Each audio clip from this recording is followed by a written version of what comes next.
David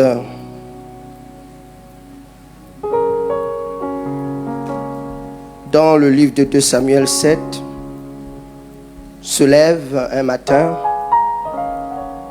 alors qu'il habite dans sa nouvelle maison et que l'Éternel lui a donné du repos après l'avoir délivré de tous ses ennemis.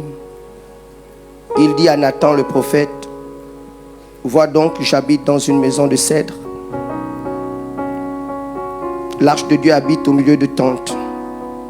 Nathan répondit au roi: va faire tout ce que tu as dans le cœur, car l'Éternel est avec toi. La nuit suivante, la parole de l'Éternel fut adressée à Nathan: va dire à mon serviteur David, ainsi parle l'Éternel, est-ce toi qui me bâtirais une maison pour que j'en fasse ma demeure? Mais je n'ai point habité dans une maison depuis le jour où j'ai fait monter les enfants d'Israël hors d'Égypte jusqu'à ce jour. J'ai voyagé sous une tente et dans un tabernacle. Partout où j'ai marché avec tous les enfants d'Israël, ai-je dit un mot à quelqu'un, à quelqu'une des tribus d'Israël à qui j'avais ordonné de paître mon peuple d'Israël? Ai-je dit: pourquoi ne me bâtissez-vous pas une maison de cèdre? Maintenant, tu diras à mon serviteur David, ainsi parle l'Éternel des armées, je t'ai pris du pâturage derrière les brebis pour que tu fusses chef sur mon peuple, sur Israël. J'ai été avec toi partout où tu as marché. J'ai exterminé tous tes ennemis devant toi et j'ai rendu ton nom grand comme le nom des grands qui sont sur la terre. J'ai donné une demeure à mon peuple, à Israël, et je l'ai planté pour qu'il y soit fixé et ne soit plus agité, pour que les méchants ne l'oppriment plus comme auparavant. Et comme à l'époque où j'avais établi des juges sur mon peuple d'Israël, je t'ai accordé du repos en te délivrant de tous tes ennemis. Et l'Éternel t'annonce qu'il te créera une maison.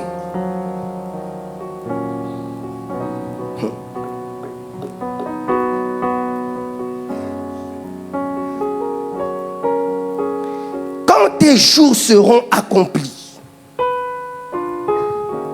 et que tu seras couché avec tes pères, je lèverai ta postérité après toi.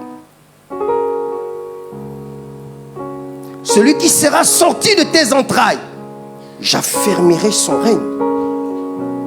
Ce sera lui qui bâtira une maison à mon nom. Et j'affermirai pour toujours le trône de son royaume. Je serai pour lui un père et il sera pour moi un fils. S'il fait le mal, je le châtierai avec la verge des hommes et avec les coups des enfants des hommes. Mais ma grâce ne se retirera point de lui, comme je l'ai retiré de Saoul, que j'ai rejeté devant toi. Ta maison et ton règne seront pour toujours assurés. Ton trône sera toujours affermi.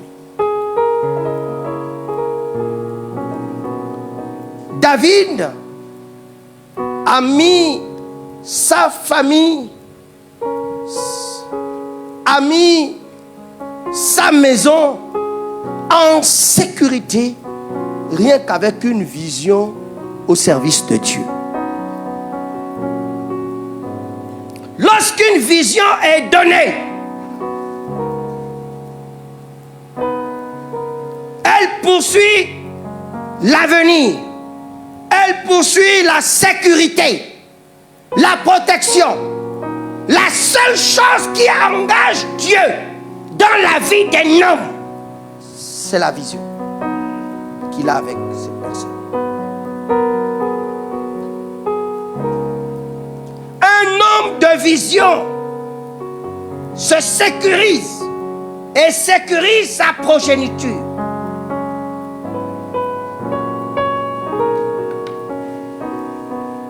Le plus petit deviendra un millier.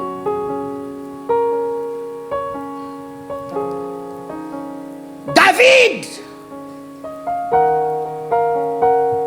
vient avec cette pensée de bâtir une maison à Dieu. Mais il ne savait pas ce que ça pouvait coûter que de bâtir une maison à Dieu. Dieu va se saisir de cette pensée et va emmener d'une manière rocambolesque la réalisation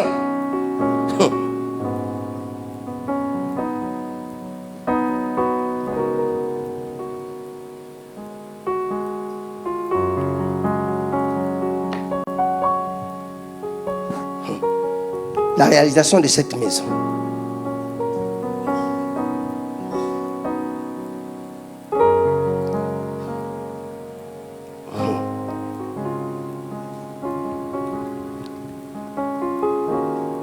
De Samuel 24, 1. La colère de l'Éternel s'enflamma de nouveau contre Israël et il excita David contre eux en disant: va faire le dénombrement d'Israël et de Juda.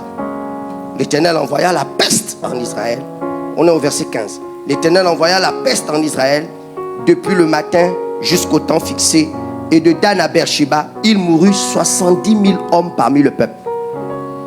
Comme l'ange étendait la main sur Jérusalem pour détruire, l'Éternel se repentit de ce mal et il dit à l'ange qui faisait périr le peuple: assez, retire maintenant ta main. L'ange de l'Éternel était près de l'aire d'Aravna, le Jébusien. Verset 18. Ce jour-là, Gad vint auprès de David et lui dit: monte et lève un autel à l'Éternel dans l'aire d'Aravna, le Jébusien. Verset 24. Mais le roi dit à Aravna: non, je veux l'acheter de toi à prix d'argent et je n'offrirai point à l'Éternel mon Dieu des holocaustes qui ne me coûtent rien. Et David acheta l'aire et les bœufs pour 50 cycles d'argent. Verset 25. David bâtit là un autel à l'Éternel et il offrit des holocaustes et des sacrifices d'action de grâce.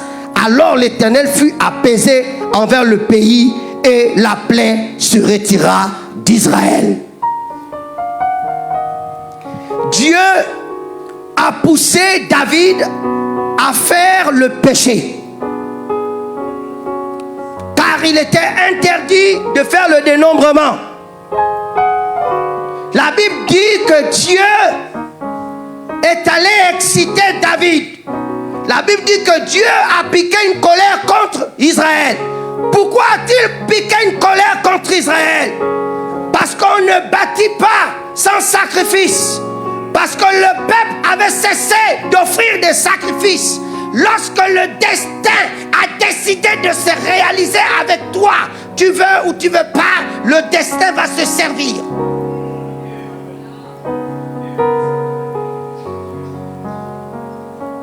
Parce que le peuple n'adhérait pas au sacrifice, Dieu a pété les plombs et il est rentré dans David et il a poussé David à faire ce qu'il ne fallait pas faire. Son comme général, chef d'état-major a dit: mon roi, s'il vous plaît, ne faites pas ça, vous allez pécher contre Dieu. Il dit: allez, c'est le roi, fais. Et après avoir terminé, on apporte le rapport à David. C'est là que son cœur tremble. Il dit: oh, j'ai péché. Et Dieu vient: mon petit, tu as péché. Tu as le choix entre 3 chicottes. Et lui, parmi les chicottes, on va te chasser du royaume pendant 3 mois. On va te poursuivre, dire que si c'est ça là, pardon. J'ai choisi la peste. L'ange descend. L'ange étend sa main contre Jérusalem. Pendant 3 jours, l'ange tue 70 000 âmes. Et puis, le 3e jour, Dieu ouvre les yeux de David. David voit l'ange. Il est entre la terre et le ciel sur un champ qui appartient à un homme qui s'appelle Aravna. Lui-même, Aravna, est dans le champ avec son enfant. Et il voit l'ange, il se cache. Dieu parle à Gad le voyant. Et dit: va dire à David que là où il a vu l'ange, qu'il bâtisse un autel, c'est-à-dire qu'il capture l'ange.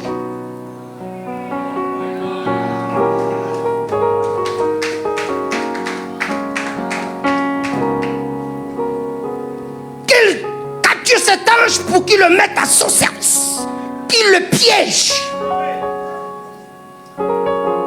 David descend, il va voir Ravna, il dit, donne-moi ton terrain. Il dit, je te le donne. Il dit, non, vends-le-moi.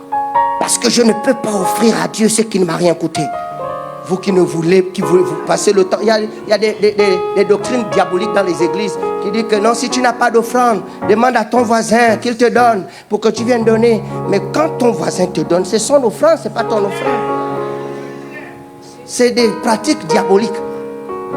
Sache-le que si tu ne payes pas maintenant, tu payeras ça devant. Écoutez-moi bien. David est allé, il a bâti, il a acheté 600 cycles d'argent. Et il a acheté les bœufs et tout. Et il a fait le sacrifice, il a fait l'autel. L'esprit est resté piégé. Qu'est-ce qui me donne cette preuve?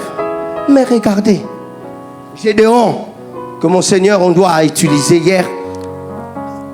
Gédéon a dit à l'ange, si c'est toi qui me parles, attends, je m'en vais chercher l'offrande.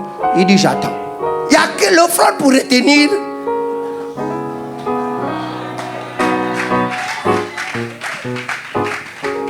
Écoutez-moi bien. Qu'est-ce qu'est devenu l'air d'Aravna? Qu'est-ce qu'est devenu l'endroit où l'ange a été piégé? L'endroit où, à partir de quel l'ange a tué 70 000 Israélites. 70 000. Et puis, la Bible dit, âme, le sang. Qu'est-ce qu'est devenu cet endroit? 2 Chroniques 3.1. 2 Chroniques 3.1. Salomon commença à bâtir la maison de l'Éternel à Jérusalem sur la montagne de Morija qui avait été indiquée à David, son père, dans le lieu préparé par David sur l'aire d'Ornan le Jébusien. Les catholiques, moi j'ai fait la France, l'Europe, les cathédrales. Comme vous êtes assis là, c'est des tombes, des tombes, des tombes, des tombes, des tombes. Tout leur temple bâti sur des cimetières. Le temple Bouti, c'est les reliques des morts qui fait le temple, la mystique du temple. Mais ce n'est pas vos salles. Vous avez des salles de culte. Eux, ils n'ont pas des salles de culte. Ils ont des temples. Et la relique qu'on est allé chercher pour faire le temple de Bouti, c'est un monsieur qui, quand il était vivant, il était fameux. On veut donc que son esprit puisse envahir tous les initiés et que dans leur vie, ils aient cette même capacité.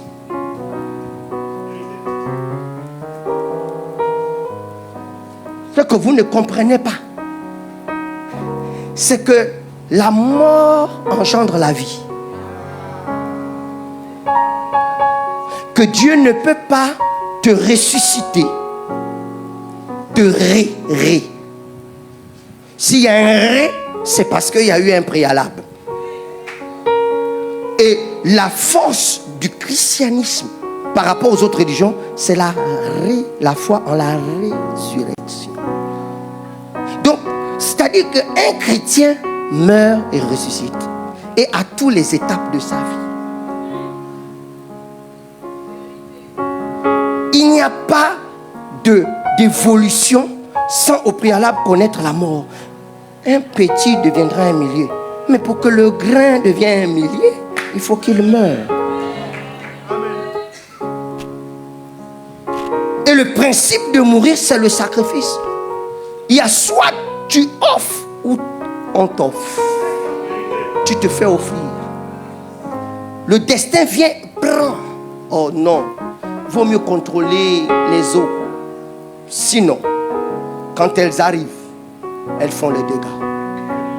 C'est pour ça que lorsque une telle conférence est présentée, viens sacrifier. Si tu ne sacrifies pas maintenant, je t'apprends une chose. Le mois de novembre, 1er novembre, c'est l'ouverture du bal des sacrifices. C'est pourquoi ça s'appelle la Toussaint. C'est le jour où, dans l'année, le ciel s'ouvre, les saints descendent. Non, les saints ne sont pas les morts. Les morts, c'est le 2 novembre. Les ancêtres qui sont célébrés et adorés, remerciés pour avoir agi toute l'année en faveur de leur tribu, de leur famille. Donc le mois de novembre, on lance, le ciel s'ouvre, les esprits viennent maintenant pour se positionner. Ils veulent entrer dans les corps en fonction de l'identité qu'ils sont pour pouvoir te donner cette capacité pour l'année suivante. Raison pour laquelle c'est le mois de novembre où débutent des accidents inimaginables.